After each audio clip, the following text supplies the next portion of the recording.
सपनों से भरी आंखें, परंपराओं की जंजीरें और एक नई जिंदगी की शुरुआत। ये कहानी है एक बंजारन लड़की की, जिसने अपने दिल के सपनों को जीने की ठानी। परिवार, समाज और कुदरत की चुनौतियों के बीच वो कैसे बनाएगी अपनी अलग पहचान।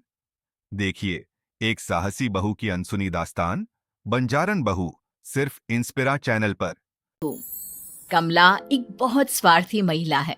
उसने पैसों के लिए एक ऐसे इंसान से शादी की जो पहले से शादीशुदा और एक बच्चे का पिता भी था। कमला के पति को मरे हुए एक अरसा बीत गया है। अब वो अपने सौतेले बेटे वैभव के साथ रहती है।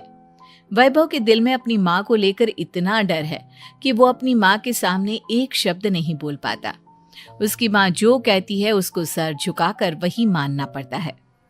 वैभव, तुमने अभी तक घर का काम क्यों नहीं किया?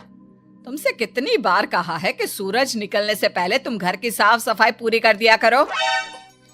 वैभव कुछ नहीं बोलता, चुपचाप सर झुकाए अपनी माँ की बात सुनता रहता है। तभी पास में खड़ा नौकर सुखराम कहता है, मालकिन, वैभव बाबा को रात से तेज बुखार है, इसलिए वो सुबह जल्दी उठ नहीं पाए। उनके बदले मैं घर की साफ सफाई कर देता हूँ। इसे कोई बुखार नहीं है। मैं इसे अच्छी तरह से जानती हूँ। ये सब काम न करने के बहाने हैं। सुखराम काका, बोल दो इसे, सारे घर का काम यही करेगा। और इससे समय पर अपना काम पूरा नहीं किया तो इससे आज का खाना भी नहीं मिलेगा। मगर मालकिन, वैभव बाबा की सच में ही तबीयत खराब है, आप एक बार देख तो लीजिए। कमला बिना कुछ बोले वहां से चली गई और बेचारा वैभव तेज बुखार में भी काम करता रहा। कमला वैभव की शादी एक ऐसी लड़की से कराना चाहती थी जो अनपढ़ हो और कमला से इसी तरह डरे जिस तरह वैभव डरता है, ताकि वैभव की सारी जायदाद और धन दौलत उसकी मुट्ठी में रहे। लेकिन आज के जमाने में ऐसी लड़की मिलना मुश्किल है। कमला कार में यही सब कुछ सोचती जा रही थी कि तभी रास्ते में, अरे ड्राइवर, तुमने कार क्यों रोक दी? और ये इतना शोर कैसा? मैडम, आगे कुछ बंजारों का खेल चल रहा है, इसलिए भीड़ लगी है। मैं अभी भीड़ को साइड में करवाकर कार निकालता हूँ। ड्राइवर भीड़ को साइड करके कार निकालने की कोशिश करने लगा कि तभी कमला की नजर रस्सी पर चल रही एक फुलवा नाम की बंजारन पर पड़ी। क्यों ना मैं इस बंजारन की शादी वैभव से करा दूं? ये तो अनपढ़ लग रही है, मेरे पैरों तले दबकर भी रहेगी। मुझे अभी इसके माँ बाप से बात करनी होगी।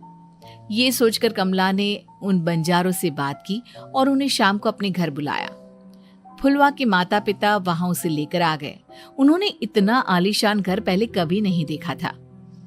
अच्छा हुआ आप लोग आ गए। देखिए, मुझे घुमा फिरा कर बात करने की आदत नहीं है, इसलिए सीधे सीधे मुद्दे पर आती हूँ। मुझे आपकी बेटी बहुत पसंद है। मैं अपने इकलौते बेटे की शादी आपकी बेटी फुलवा से कराना चाहती हूँ। इसके बदले में आप जो चाहो वो ले सकती हैं। तभी फुलवा की माँ कहती है, ये क्या कह रही है मैम साहब? कहीं आप हमारी गरीबी का मजाक तो नहीं उड़ा रही ना? आप मेरे बेटे से मिल लो। अगर आपको मेरा बेटा पसंद आता है तो मैं कल से ही शादी की तैयारी शुरू कर दूंगी। सुखराम, सुखराम, वैभव को लेकर आओ। फुलवा अपनी माँ के कान में फुसफुसाती है, माँ, कहीं इस मेम साहब का छोरा पागल तो ना है? फुलवा अपनी माँ से बात कर रही होती है कि वैभव वहां आता है।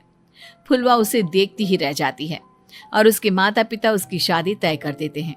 शादी वाले दिन किसी को फुलवा और वैभव की बेमेल विवाह की बात समझ में नहीं आती। फिर भी एक औरत कमला से पूछ ही लेती है, कमला जी, आपने अपने इकलौते बेटे की शादी देहाती गवार से क्यों करा दी? ये बंजारन आपके घर की बहू बनने लायक तो नहीं है। कम से कम अपने स्टेटस का ही ख्याल कर लिया होता। बहू तो अपने टक्कर की लाती, आपने तो बंजारन को ही बहू बना लिया। अब कमला को समझ में नहीं आ रहा था कि इस बात का क्या जवाब दे। वो कुछ देर चुप रही और सोच समझ कर कहती है, बहन जी, आपको तो पता है आजकल के बच्चे किसी की बात कहाँ सुनते हैं। मैं तो अपनी बहू एक पढ़ी लिखी और अपनी सोसाइटी की ही ढूंढ रही थी। लेकिन मेरे बेटे ने मेरे सामने इस बंजारन को लाकर खड़ा कर दिया। बोला कि मैं शादी करूंगा तो इसी से। अब भला मैं क्या करती, मुझे अपने बेटे के सामने झुकना ही पड़ा। कमला की ये बातें सुखराम भी सुन रहा था। उसने ये सारी बातें वैभव को जाकर बता दी। काका, मैं तो फुलवा को जानता भी नहीं, फिर माँ मेरे बारे में झूठ क्यों कह रही है? अरे बेटा, तुम कितने भोले हो, तुम्हें कुछ भी नहीं पता। तुम्हारे पिता अपनी सारी संपत्ति तुम्हारे नाम करके गए हैं। तुम्हारी माँ नहीं चाहती कि यह संपत्ति तुम्हें मिले, इसलिए उन्होंने तुम्हारी अनपढ़ लड़की से शादी करवाई, ताकि तुम्हारी तरह वो भी अपने हक के लिए आवाज ना उठा सके। सुखराम काका, मैं क्या करूं, आप ही बताओ।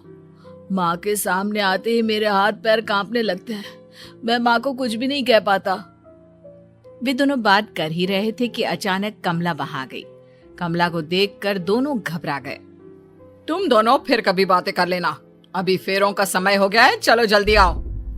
इस तरह फुलवा और वैभव की शादी हो गई। अगले दिन कमला ने फुलवा को बुलाया और उसे नसीहत देने लगी। देख बंजारन, तुझे मैंने अपनी बहू बना तो लिया है, लेकिन तुझे इस घर में आँख कान मुंह बंद करके रहना होगा। घर का काम कर और अपने पति से मतलब रख, समझी?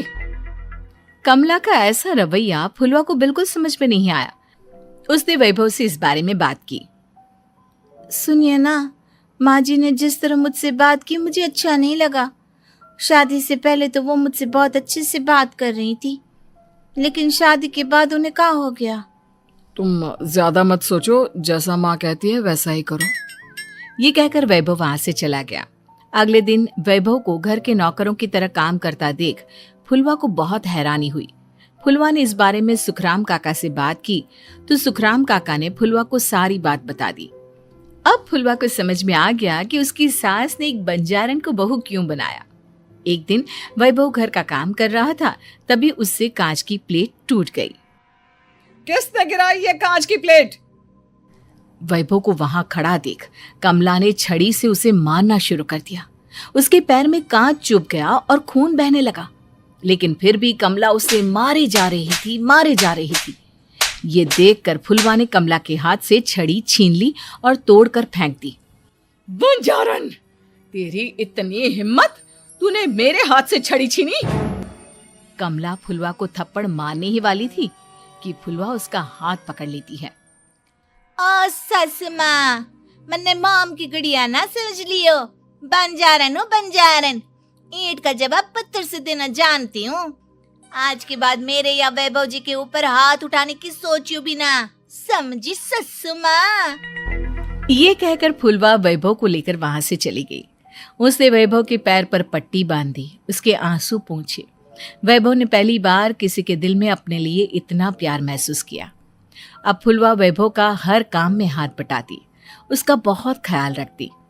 इस तरह दोनों बहुत ज्यादा नजदीक आ गए। वहीं दूसरी ओर कमला सारी जायदाद अपने नाम करने की साजिश करने लगी। और एक दिन, वैभव, वैभव, जल्दी बाहर आओ। कमला की आवाज सुनकर वैभव और फुलवा अपने कमरे से बाहर आ गए। जी माँ, आपने बुलाया? ये ले, इन कागजों पर साइन कर दे। वैभव कागजों पर साइन करने ही वाला था कि फुलवा वैभव के हाथ से पेन छीनकर कहती है, ना वैभव जी, आप इस पर हस्ताक्षर नहीं करेंगे। आओ बंजारन, मैं तुझसे बात नहीं कर रही। ये बात मेरे और मेरे बेटे के बीच की है। चुपचाप पेन दे दे, नहीं तो तेरी खाल उधेड़ लूंगी। ससु माँ, बंजारन की खाल इतनी भी ढीली ना होवे कि कोई भी उधेड़ लेवे। जो यकीन ना आता हो तो देख ले उतार के। और हाँ, बंजारन जरूर हूँ, पर अनपढ़ ना हूँ। मन्ने भी पता है कि किसी भी कागज पर साइन करने से पहले उसे अच्छी तरह पढ़ लेवे हैं। पेन देती है या नहीं? ये कहकर कमला फुलवा को मारने आई तो फुलवा ने कमला को धक्का दे दिया और वो नीचे गिर गई। कमला डरकर वहां से भाग गई। अब फुलवा ने वो कागज उठाए और वैभव के साथ सीधा वकील के पास चली गई। वकील ने वो कागज देखे और फुलवा को बताया, वैभव के पिता की सारी जायदाद और संपत्ति वैभव के नाम है, लेकिन वैभव की सौतेली माँ इस संपत्ति को अपने नाम कराना चाहती है, इसलिए इन कागजों पर वो साइन करा रही थी। तो अब हमें क्या करना चाहिए वकील साहब? वकील ने फुलवा और वैभव को सब कुछ अच्छी तरह से समझा दिया। अब दोनों घर पर पुलिस को लेकर पहुंचे। कमला पुलिस को देखकर घबरा गई। पुलिस ने कहा, आपके नाम की कंप्लेंट हुई है, आपको हमारे साथ थाने चलना होगा। कंप्लेंट? कैसे कंप्लेंट?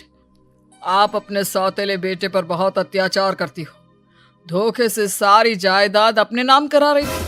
अब नहीं इंस्पेक्टर साहब, जरूर ये मेरी बहू की कोई साजिश है, इसने गलत कंप्लेंट की है।